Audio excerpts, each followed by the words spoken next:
ಬೆಳಗ್ಗಿನ ತಿಂಡಿಗಾಗಿರ್ಬೋದು ಅಥವಾ ಸಾಯಂಕಾಲ ಟೀ ಟೈಮ್ ಸ್ನ್ಯಾಕ್ಸಿಗಾಗಿರ್ಬೋದು ಈ ಅವಲಕ್ಕಿ ಬಾಣಲೆ ರೊಟ್ಟಿನ ಟ್ರೈ ಮಾಡಿ. ತುಂಬಾ ಟೇಸ್ಟಿಯಾಗಿರುತ್ತೆ.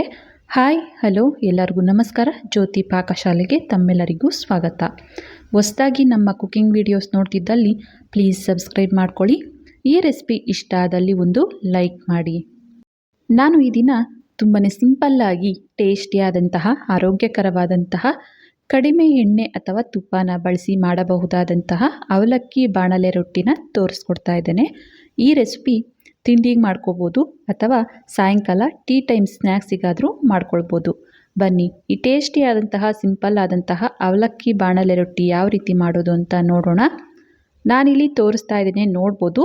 1 ಕಪ್ ಆಗುವಷ್ಟು ಈ ರೀತಿ ಪೇಪರ್ ಅವಲಕ್ಕಿನ ತಗೊಂಡಿದ್ದೇನೆ.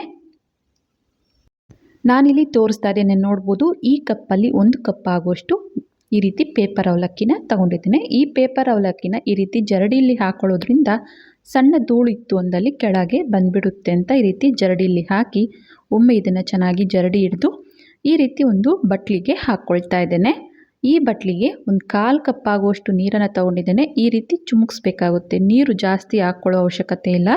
ಕೈಯಲ್ಲೇ ಈ ರೀತಿ ಸ್ಪ್ರೆಡ್ ಮಾಡ್ಕೋಬೇಕಾಗುತ್ತೆ ನೀರನ್ನು. ಈ ರೀತಿ ಒಂದು 4 ರಿಂದ 5 ಟೇಬಲ್ ಸ್ಪೂನ್ ಆಗುವಷ್ಟು ನೀರನ್ನು ಹಾಕ್ಕೊಂಡ್ರೆ ಸಾಕು. ನೀರನ್ನು ಈ ರೀತಿ ಚುಮುಕ್ಸಿದ ನಂತರ ಇದನ್ನು ಒಂದು 2 ರಿಂದ 3 ನಿಮಿಷ ನೆನೆಯಲು ಬಿಡಬೇಕಾಗುತ್ತೆ. ಈ ಪೇಪರ್ ಅವಲಕ್ಕಿನ ಜಾಸ್ತಿ ಹೊತ್ತು ನೆನೆಸೋ ಅವಶ್ಯಕತೆ ಇಲ್ಲ. ನೀರನ್ನು ಈ ರೀತಿ ಹಾಕಿದ ನಂತರನೇ ಬೇಗನೆ ಇವು ಸಾಫ್ಟ್ ಆಗಿ ಹೋಗ್ತವೆ. ಪೇಪರ್ ಅವಲಕ್ಕಿ ಇಲ್ಲ ಅಂದವರು ಗಟ್ಟಿ ಅವಲಕ್ಕಿ ಆದರೂ ಬಳಸ್ಕೋಬೋದು. ಒಮ್ಮೆ ನೀಟಾಗಿ ತೊಳೆದು ಗಟ್ಟಿ ಅವಲಕ್ಕಿನ ನೀರನ್ನು ಹಾಕಿ ಅದನ್ನು ಒಂದು 5 ರಿಂದ 10 ನಿಮಿಷ ಚೆನ್ನಾಗಿ ನೆನೆಸಿಡ್ಬೇಕಾಗುತ್ತೆ. ನೋಡಿ, ಅವಲಕ್ಕಿನ ಚೆನ್ನಾಗಿ ಈ ರೀತಿಯಾಗಿ ಮ್ಯಾಶ್ ಮಾಡ್ಕೋಬೇಕಾಗುತ್ತೆ.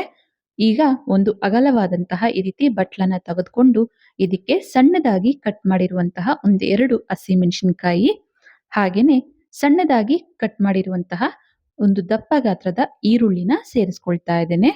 ಹಾಗೆಯೇ ಒಂದು ಸಣ್ಣ ಗಾತ್ರದ ಕ್ಯಾರೆಟ್ ಅನ್ನ ತುರಿದು ತಗೊಂಡಿದ್ದೇನೆ. ಹಾಗೆಯೇ ಒಂದು ಮೀಡಿಯಂ ಗಾತ್ರದ ಕ್ಯಾಪ್ಸಿಕಮ್ ಅನ್ನು ಸಹ ಸಣ್ಣದಾಗಿ ಕಟ್ ಮಾಡಿ ಇದಕ್ಕೆ ಸೇರಿಸ್ತಾ ಇದ್ದೇನೆ. ಈ ಕ್ಯಾಪ್ಸಿಕಮ್ ಅನ್ನ ಹಾಕಿ ರೊಟ್ಟಿನ ಮಾಡ್ಕೊಳ್ಳೋದ್ರಿಂದ ಅಲ್ಲಲ್ಲಿ ಕ್ಯಾಪ್ಸಿಕಮ್ ಸಿಗ್ತಾ ಟೇಸ್ಟಿಯಾಗಿರುತ್ತೆ. ಹಾಗೆಯೇ ಸಣ್ಣದಾಗಿ ಕಟ್ ಮಾಡಿರುವಂತಹ ಕರಿಬೇವು, ಹಾಗೆ ಸಣ್ಣದಾಗಿ ಕಟ್ ಮಾಡಿರುವಂತಹ ಕೊತ್ತಂಬರಿ ಸೊಪ್ಪು, ಒಂದು ಅರ್ಧ ಟೀ ಸ್ಪೂನ್ ಆಗುವಷ್ಟು ಜೀರಿಗೆ, ನಂತರ ಇದಕ್ಕೆ ರುಚಿಗೆ ತಕ್ಕಷ್ಟು ಉಪ್ಪನ್ನ ಸೇರಿಸ್ಕೊಳ್ತಾ ಇದ್ದೇನೆ. ನಂತರ ಇದಕ್ಕೆ ನಾವು ನೆನೆಸಿ ಮ್ಯಾಶ್ ಮಾಡಿದಂತಹ ಅವಲಕ್ಕಿನ ಇದಕ್ಕೆ ಸೇರಿಸಿ ಚೆನ್ನಾಗಿ ಮೊದಲಿಗೆ ಇದನ್ನ ಎಲ್ಲವನ್ನ ಮಿಕ್ಸ್ ಮಾಡ್ಕೋಬೇಕಾಗುತ್ತೆ. ಈ ಅವಲಕ್ಕಿ ಮಿಶ್ರಣ, ತರಕಾರಿ ಎಲ್ಲವನ್ನ ಮಿಕ್ಸ್ ಮಾಡಿದ ನಂತರ ಯಾವ ಕಪ್ಪಲ್ಲಿ ನಾವು ಅವಲಕ್ಕಿ ತಗೊಂಡಿದ್ವೋ ಅದೇ ಕಪ್ಪಲ್ಲಿ 1 ಕಪ್ ಆಗುವಷ್ಟು ಅಕ್ಕಿ ಹಿಟ್ಟನ್ನ ಇದಕ್ಕೆ ಸೇರಿಸ್ಕೊಂಡಿದ್ದೇನೆ. ನಾವಿಲ್ಲಿ ಅವಲಕ್ಕಿನ ನೆನೆಸ್ಬೇಕಾದ್ರೆ ನೀರು ಎಷ್ಟು ಹಾಕೊಂಡಿರ್ತೇವೋ ಅದರ ಮೇಲೆ ಡಿಪೆಂಡ್ ಆಗಿರುತ್ತೆ ನಾವು ಅಕ್ಕಿ ಹಿಟ್ಟನ್ನ ಹಾಕೊಳ್ಳಿಕ್ಕೆ. ನಾನಿಲ್ಲಿ 1 ಕಪ್ ಆಗುವಷ್ಟು ಅಕ್ಕಿ ಹಿಟ್ಟನ್ನ ಸೈಡಲ್ಲಿ ಇಟ್ಟಿದ್ದೇನೆ. ಆದ್ರೆ 1 ಕಪ್ ಆಗುವಷ್ಟು ಅಕ್ಕಿ ಹಿಟ್ಟು ಸಾಕಾಗುತ್ತೆ. ಚೆನ್ನಾಗಿ ಮೊದಲಿಗೆ ಎಲ್ಲವನ್ನ ಮಿಕ್ಸ್ ಮಾಡಿದ ನಂತರ ಈಗ ನೀರು ಬೇಕಾಗಿತ್ತು. ಹಾಗಾಗಿ ಸ್ವಲ್ಪ ಸ್ವಲ್ಪನೇ ನೀರನ್ನ ಸೇರಿಸ್ಕೊಂಡು ಮಾಮೂಲಿ ನಾವು ಚಪಾತಿ ಹಿಟ್ಟಿಗಿಂತ ಸ್ವಲ್ಪ ಸಾಫ್ಟ್ ಆಗಿ ಈ ಹಿಟ್ಟನ್ನ ಕಲಿಸ್ಕೊಳ್ಬೇಕಾಗುತ್ತೆ. ಮೊದಲಿಗೇನೆ ನಾವು ನೀರನ್ನ ಹಾಕೊಳ್ಳೋ ಅವಶ್ಯಕತೆ ಇಲ್ಲ. ನಾವು ಅವಲಕ್ಕಿನ ನೆನೆಸಿ ಚೆನ್ನಾಗಿ ಮ್ಯಾಶ್ ಮಾಡಿ ಹಾಕೊಂಡಿರೋದ್ರಿಂದ ಎಲ್ಲವನ್ನ ಚೆನ್ನಾಗಿ ಮಿಕ್ಸ್ ಮಾಡಿ ನಂತರ ನೀರು ಬೇಕಾದಲ್ಲಿ ಹಾಕೊಳ್ಬೇಕಾಗುತ್ತೆ.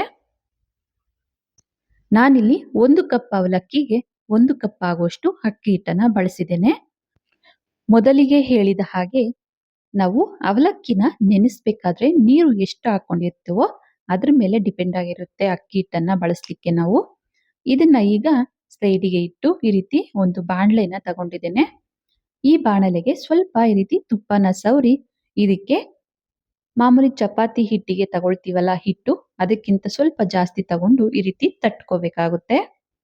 ನೋಡಿ, ಈ ರೀತಿ ಜಾಸ್ತಿ ದಪ್ಪ ತಟ್ಟದೇನೆ, ಹಾಗಂತ ಜಾಸ್ತಿ ತೆಳ್ಳಗೂ ತಟ್ಟದೇನೆ ಮೀಡಿಯಂ ಆಗಿ ಇದನ್ನ ಈ ರೀತಿಯಾಗಿ ರೊಟ್ಟಿ ತಟ್ಟಬೇಕಾಗುತ್ತೆ. ಈ ರೀತಿ ಬಾಣಲೆಯಲ್ಲಿ ತಟ್ಲಿಕ್ಕೆ ಆಗಲ್ಲ ಅಂದವರು ಮಾಮೂಲಿ ನಾವು ತವ ಮೇಲೆ ಬೇಕಾದ್ರೂ ಈ ರೊಟ್ಟಿನ ಮಾಡ್ಕೋಬಹುದು. ಒಂದು ಪೇಪರ್ ಮೇಲೆ ತಟ್ಟಿ ನಾವು ರೊಟ್ಟಿನ ತವ ಮೇಲೆ ಸುಡ್ಬೋದು. ನೋಡ್ಬೋದು, ಈ ರೀತಿಯಾಗಿ ಜಾಸ್ತಿ ದಪ್ಪನೂ ತಟ್ಟಿಸ್ತೇನೆ, ಹಾಗಂತ ಜಾಸ್ತಿ ತೆಳ್ಳಗೂ ತಟ್ಟಿಸ್ತೇನೆ.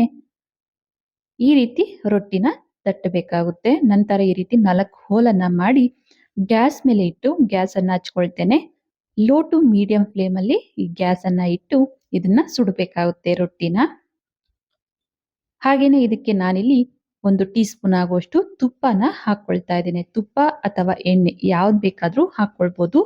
ತುಪ್ಪನ ಹಾಕಿ ಲಿಡ್ಡನ್ನ ಕ್ಲೋಸ್ ಮಾಡಿ ಲೋ ಟು ಮೀಡಿಯಂ ಫ್ಲೇಮಲ್ಲಿ ಇದನ್ನ ಚೆನ್ನಾಗಿ ಫ್ರೈ ಮಾಡ್ಕೊಳ್ಬೇಕು. ನೋಡಿ ಈ ರೀತಿ ಒಂದು ಕಡೆ ನಾವು ಚೆನ್ನಾಗಿ ಫ್ರೈ ಮಾಡ್ಕೊಂಡ್ರೆ ಸಾಕಾಗುತ್ತೆ. ನೋಡಿ ಈ ರೀತಿ ಸ್ವಲ್ಪ ಕಲರ್ ಬರಬೇಕು, ಅಲ್ಲಿವರೆಗೂ ಇದನ್ನ ಲೋ ಟು ಮೀಡಿಯಂ ಫ್ಲೇಮಲ್ಲೇ ಫ್ರೈ ಮಾಡ್ಕೊಳ್ಬೇಕು.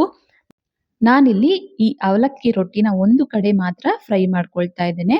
ಒಂದು ಕಡೆ ಗರಿ ಗರಿಯಾಗಿರುತ್ತೆ, ಇನ್ನೊಂದು ಕಡೆ ಸಾಫ್ಟ್ ಆಗಿರುತ್ತೆ, ತಿನ್ಲಿಕ್ಕೆ ತುಂಬಾನೇ ಚೆನ್ನಾಗಿರುತ್ತೆ. ಮತ್ತೆ ಈ ಬಾಣಲೆ ಸ್ವಲ್ಪ ತಣ್ಣಗಾದ ನಂತರ ಇದಕ್ಕೆ ಎಣ್ಣೆ ಅಥವಾ ತುಪ್ಪನ ಈ ರೀತಿ ಸ್ಪ್ರೆಡ್ ಮಾಡಿ ಮತ್ತೆ ಇನ್ನೊಂದು ರೊಟ್ಟಿನ ಈ ರೀತಿ ತಟ್ಟುತ್ತಾ ಇದ್ದೇನೆ, ನೋಡ್ಬೋದು. ಈ ರೀತಿ ಬಾಣಲೆಯಲ್ಲಿ ತಟ್ಟಲಿಕ್ಕೆ ಆಗಲ್ಲ ರೊಟ್ಟಿ ಅಂದವರು ಮಾಮೂಲಿಯಾಗಿ ತವ ಮೇಲೆ ಬೇಕಾದ್ರೂ ರೊಟ್ಟಿನ ಮಾಡ್ಕೋಬಹುದು. ಇನ್ನು ಯಾರೆಲ್ಲ ಸಬ್ಸ್ಕ್ರೈಬ್ ಮಾಡ್ಕೊಳ್ಳದೆ ವಿಡಿಯೋ ನೋಡ್ತಿದ್ದಲ್ಲಿ ಪ್ಲೀಸ್ ಸಬ್ಸ್ಕ್ರೈಬ್ ಮಾಡ್ಕೊಳ್ಳಿ.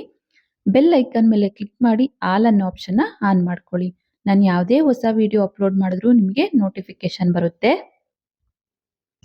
ಈ ರೀತಿಯಾಗಿ ಹೋಲನ್ನ ಮಾಡಿ ಇದನ್ನ ಗ್ಯಾಸ್ ಮೇಲೆ ಇಟ್ಟು ಮೀಡಿಯಂ ಉರಿಲಿ ಇದನ್ನ ಫ್ರೈ ಮಾಡ್ಕೊಳ್ತೇನೆ. ಈ ಹೋಲಿಗೆ ಸ್ವಲ್ಪ ಎಣ್ಣೆ ಅಥವಾ ತುಪ್ಪನ ಹಾಕೊಳ್ತಾ ಇದ್ದೇನೆ. ಎಣ್ಣೆ ಅಥವಾ ತುಪ್ಪನ ಹಾಕಿ ಲಿಡ್ ಅನ್ನ ಕ್ಲೋಸ್ ಮಾಡಿ ಲೋ ಟು ಮೀಡಿಯಂ ಉರಿಲಿ ಇದನ್ನ ಫ್ರೈ ಮಾಡ್ಕೊಳ್ತೇನೆ. ನೋಡ್ಬೋದು ಚೆನ್ನಾಗಿ ಕಲರ್ ಬಂದಿದೆ, ಇದು ಚೆನ್ನಾಗಿ ಫ್ರೈ ಆಗಿದೆ. ಈಗ ಈಸಿಯಾಗಿ ತೆಗೆದುಕೊಳ್ಬಹುದು. ನೋಡ್ಬೋದು ಎಷ್ಟು ಈಸಿಯಾಗಿ ಬರ್ತಿದೆ ಅಂತ. ನೋಡ್ಬೋದು ಬಾಣಲೆ ರೊಟ್ಟಿ ರೆಡಿ ಆಗಿದೆ. ಇದನ್ನ ಒಂದು ಪ್ಲೇಟಿಗೆ ಸರ್ವ್ ಮಾಡ್ತೇನೆ.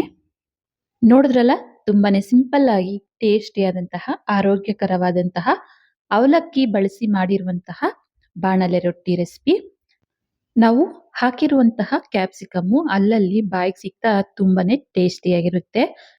ಈ ಅವಲಕ್ಕಿ ಬಾಣಲೆ ರೊಟ್ಟಿ ರೆಸಿಪಿಗೆ ಕಾಂಬಿನೇಷನ್ ಆಗಿ ಕಾಯಿ ಚಟ್ನಿ ಇದ್ರೆ ತುಂಬಾನೇ ಟೇಸ್ಟಿಯಾಗಿರುತ್ತೆ. ಈ ರೆಸಿಪಿ ನಿಮಗೆ ಇಷ್ಟ ಆಗಿದೆ ಅನ್ಕೊಳ್ತೇನೆ. ಇಷ್ಟ ಆದಲ್ಲಿ ಈ ವಿಡಿಯೋಗೊಂದು ಲೈಕ್ ಮಾಡಿ. ಯಾರೆಲ್ಲ ಸಬ್ಸ್ಕ್ರೈಬ್ ಮಾಡ್ಕೊಳ್ದೆ ವಿಡಿಯೋ ನೋಡ್ತಿದ್ದಲ್ಲಿ ಪ್ಲೀಸ್ ಸಬ್ಸ್ಕ್ರೈಬ್ ಮಾಡ್ಕೊಳ್ಳಿ.